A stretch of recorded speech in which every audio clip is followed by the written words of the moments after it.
ಅಂದಿನ ಕಾಲದ ಬಾವಿಗೆ ಸೇರುತ್ತಿವೆ ಸಾರ್ವಜನಿಕ ಆಸ್ಪತ್ರೆ ತ್ಯಾಜ್ಯ ಹಾಗೂ ಮದ್ಯದ ಬಾಟಲಿಗಳು. ಚಳ್ಳಕೆರೆ ತಾಲೂಕಿನ ತಳಕು ಗ್ರಾಮದ ಸಾರ್ವಜನಿಕ ಆಸ್ಪತ್ರೆ ಆವರಣದಲ್ಲಿ ಪಾಳು ಬಿದ್ದ ಬಾವಿಯೊಳಗೆ ಆಸ್ಪತ್ರೆಯ ಘನತ್ಯಾಜ್ಯ ಸುರಿಯುತ್ತಿದ್ದಾರೆ.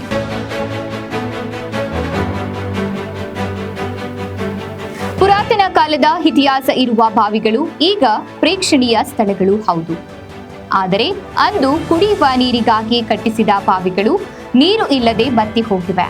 ಆದರೆ ಅಂದಿನ ಕಾಲದ ಬಾವಿಗಳನ್ನ ಪುನಶ್ಚೇತನಗೊಳಿಸಲು ಸರ್ಕಾರದ ಆದೇಶವಿದೆ.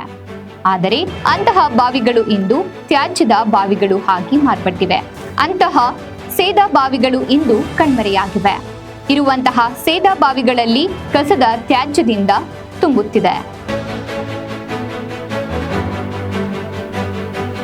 ಪೂರ್ವಿಕ ಕಾಲದಲ್ಲಿ ನಿರ್ಮಿಸಿರುವ ಪುಷ್ಕರಣಿಗಳು ಮತ್ತು ಕುಡಿಯುವ ನೀರಿನ ಸೇದಾ ಬಾವಿಗಳನ್ನು ಸಂರಕ್ಷಣೆ ಮಾಡಬೇಕು ಎಂದು ಸಾರ್ವಜನಿಕರ ಒತ್ತಾಯವಾಗಿದೆ.